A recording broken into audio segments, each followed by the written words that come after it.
Parang paulit-ulit na lang yung given natin. Plus 8x plus 25y squared. Tama ba to? Mali yata nakopya kong given. Pero okay na yan. Pares lang naman yan. Minus 100y plus 91 equals 0. Gawin natin itong minus. Kasi minus nakalagay dun eh. Mag-Roblox na si Idol. Si Engineer andito guys ah. Anyways guys, ito yung gagawin natin. So ellipse siya, gagawin natin siyang general to standard. Then kunin natin yung mga points na kailangan. Then yung graph. Okay. Game. So una guys, yung gagawin dito is titignan syempre. Pagkasama-samahin natin may variable x, then may variable y. So ibig sabihin meron tayong x squared, pagsamahin natin yan.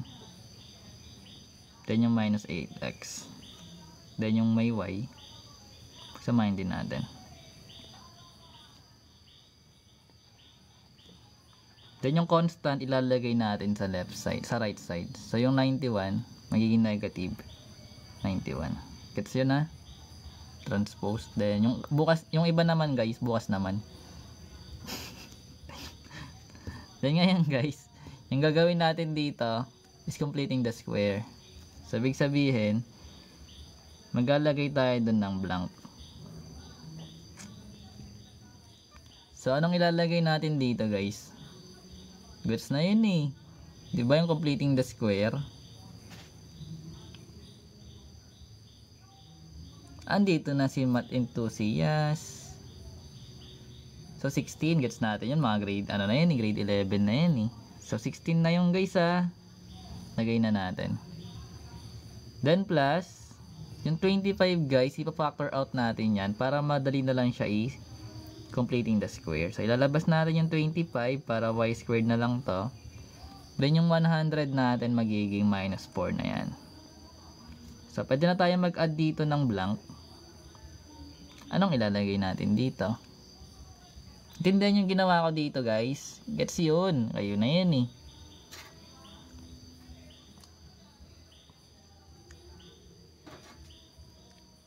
Gets ba yun ginawa ko? Siyempre. So magkakaroon tayo dito ng 4. Naintindihan nyo? Sino-shortcut ko na lang ba? Hindi naman shortcut. So magkakaroon tayo ng negative 91. Then nilagay natin na number sa x, lalagay din natin. So plus 16. Then plus, yung nilagay natin sa y, lalagay din natin. Ito yung blank. Ito yung blank. Pero mapapansin mo guys, yung sa y natin, merong 25 sa labas. Kailangan mo yung i-multiply.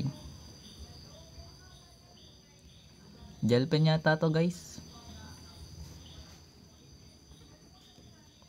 Pag hindi mo to nilagay sa right side, mamamali na yan. So kung ano yung nakalagay na number dito sa mga labas na itong x and y, multiply mo yung nakuha mo doon sa parenthesis, sa blank.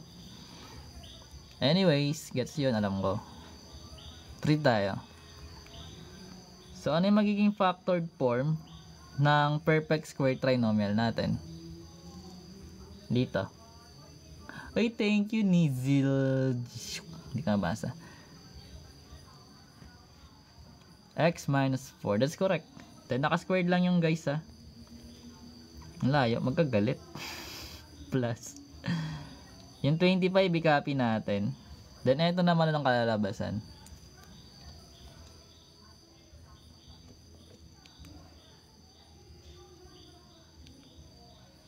That's correct. Ang galing naman nito ni Jay. Sino ba to si Jay? Lahat may squared yun guys ha. By Jessic guys, so inom na tayong gamot. So negative 91 plus 16. Yung 4 times 25 guys, that is 100. Sir AJ ba yan? Nantotroll? Ay. Totroll pa Sir AJ, no?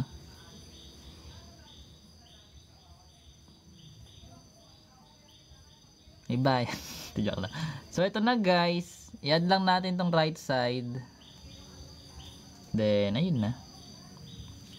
Wait lang, may puzzle.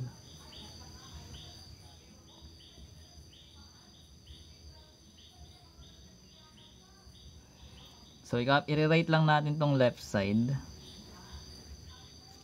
Then, yung right side.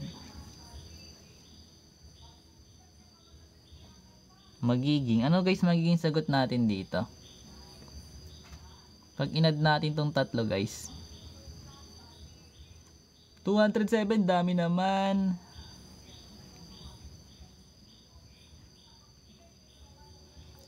Hindi, kasi may negative to guys. So, negative 91 plus 16 plus 100. Yan. So, magiging 25 na lang yung sagot natin doon. Gets? Okay. So, di ba yung standard form ng ellipse dapat naka-equate sa 1? So, para maging equal to sa 1 guys, i-divide natin to ng 25. So, lahat ng terms may 25 din dapat. So, eto guys, standard form na magiging x minus 4 squared over 25. Eto naman guys, makakancel yung 25. So, magiging plus y minus 2 squared na lang. Or may over 1 sa baba.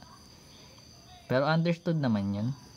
So, ito yung magiging equation ng ellipse sa standard form. Gets? Gets yun?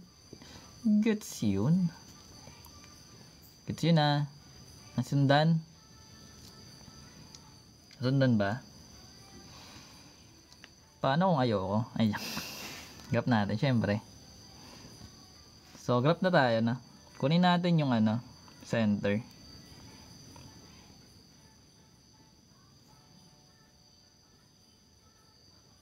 So, ano yung center, guys?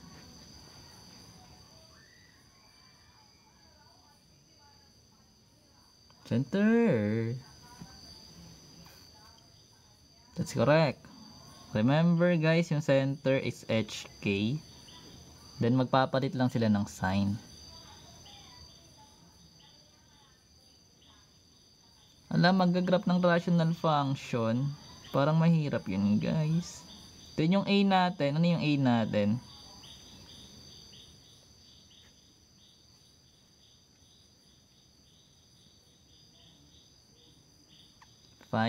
Magkakaroon tayo ng plus minus 5. Then yung B natin magiging gagayt. Ano ba yung sa rational function? Plus minus 1. Bakit daw naging 5? So diba ito yung kung remember guys sa ellipse, yung A is always greater than B. So kung over 1 tong nandito natin, ito yung magiging A mo. Hello Cassie. Gets yun na? Bakit may 1? Kasi nga over 1 to guys. Then para sa C natin, kasi kailangan natin ng C. Remember guys, sa C, may formula siya para makuha. That is C squared equals to A squared minus B squared. Ala, nandito na naman si engineer guys. Akala ko maglalaro. Then, magkakaroon tayo guys ng 25 minus 1. Then, magiging square root of 24 na to. Square root natin yung both side. Yung C natin is magiging sige, ipasok pa eh. Anong magiging sagot natin? That is 2 square root of 6. Kasi magkakaroon tayo ng 4 times 6 diba is 24. So magiging 2 square root of 6 or approximately to sa 4.8 yata. 4.9. Anong approximate na ito guys? Basta 4 point something to. 4.9. So meron na tayo na ito guys. Center A, B at C. Then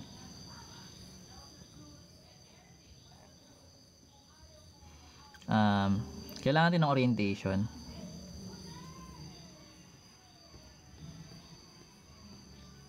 So yung orientation ng graph natin guys, hindi ko siya minental guys, charot. Orientation ng graph, ano yung maging orientation ng graph natin? Horizontal. Bakit? Kasi guys, yung A natin is under ng X. Sabig sabihin, yung orientation ng graph natin is horizontal. Or which means, ganito magiging itsura niya dapat. Something like this. Sabig sabihin dito yung vertex. Gets yun ah. So remember guys, yung A, yung movement niya is associated siya sa vertex. Yung B sa co-vertex, then yung C sa foci. Then yung V tsaka F is magka-align yan. Ayan na. Ayan na guys. Saan ko ilalagay? Ayan na lang. Alam, hindi na ako marunong ng truth table. Alam, grabe, kailangan ko na ulit mag-review. 4-2. 4-2. Sige, dito yan. Graph na natin. So remember yung center is 4-2. So 1, 2, 3, 4. 1, 2. Nandito yung center natin. So remember guys, yung B natin or yung vertices is nasa horizontal, di ba? Nasa major axis. So dapat mag-move tayo horizontally 5 units from the center. So magkakaroon tayo ng 1, 2, 3, 4, 5. Then i-align lang natin yun dito. Nakakaduling mag-graph. Ito yung vertex 1 natin. Then 5 units din siya sa left. So 1, 2, 3, 4, 5. Dito yung vertex 2 natin. Psst. Then meron tayong 1 unit para sa co-vertices. So double yung note natin. Denote natin siya as double. So 1 unit, pantay lang natin yung dito. So ito yung magiging W1 natin. Hirap naman. Late naman na.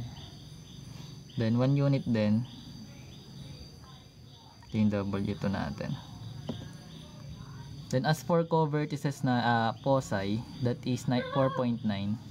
So ibig sabihin guys, so 1, 2, 3, 4, 5. Halos magkadikit lang sila na itong vertex. Ito yung magiging F1. Then ito naman yung F2 natin. Gets natin yun na. Gets yun. So zoom natin para maintindihan.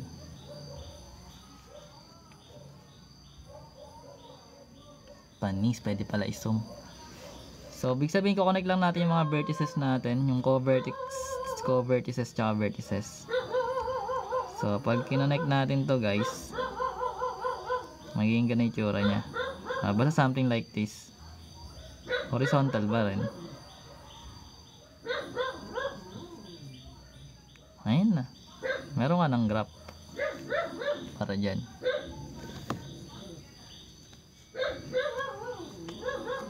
Gets yun. Sumout natin. Sa pagkatapos nyan guys, ayun naman ako i-follow. Subscribe na kasi kayo guys.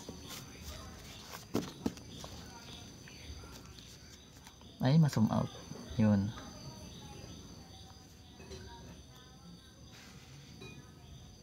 So ito na guys. Meron tayong graph. Kunin natin yung mga points ng mga points.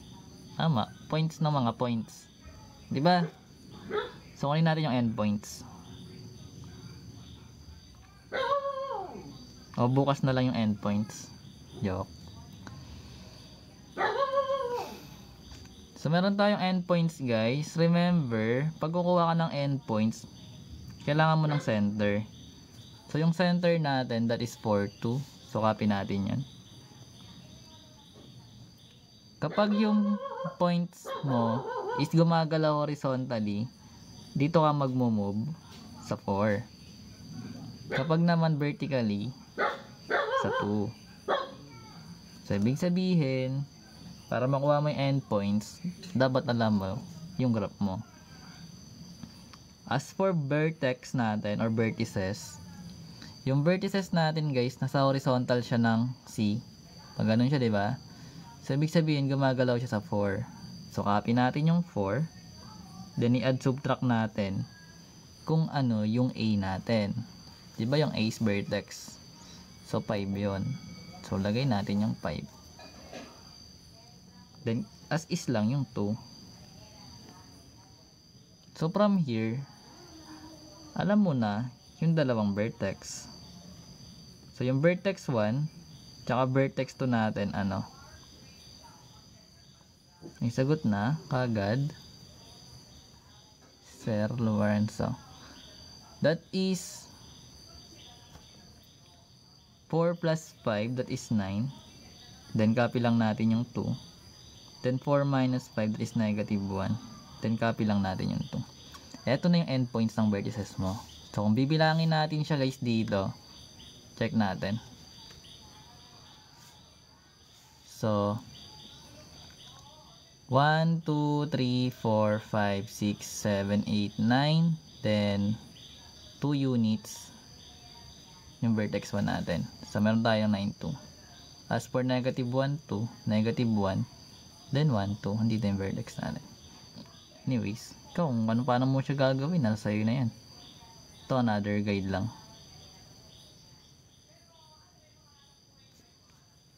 Okay. Tapos tayo sa, sa co-vertices natin. So, yung co-vertices natin, guys, nandito. Ibig sabihin, gumagalaw siya vertically. So, as is yung 4, yung 2 natin, magka plus minus ka, kung ano yung B. So, that is 1. So, from here, makakuha na natin yung co-vertices 1, tsaka co-vertices 2 natin. Ito yung co-vertices 1 natin guys, nasa baba. So, dapat ito yung babalik rin natin. Basta ganun yun. Pero dapat kung ano yung naka-denote sila, dapat ganun yung points mo. So, ibig sabihin, copy natin yung 4. Kung ito yung co-vertex 1 natin, that is 1. Or gawin na lang natin dito para hindi nakakalito. So, magkakaroon tayo ng 2 plus 1, that is 3. Then yung isa naman 4 and 1.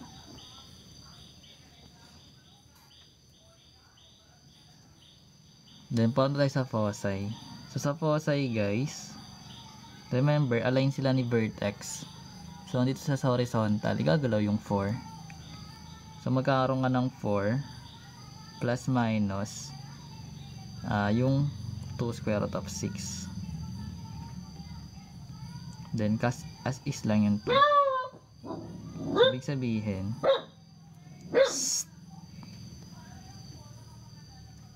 eto is as is pa lang. Kasi hindi naman natin yan pwede combine. So, magkakaroon tayo ng 2 square root of, plus lang pala to. Square root of 6, 2. Then, yung kabila naman. 4 minus. Ayun yung mga endpoints. So, yung bottom line guys, kung alam mo na yung mga guides, gets na yun.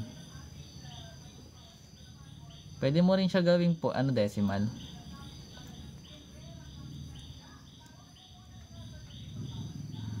Tindihan niya. Ayan, may sagot.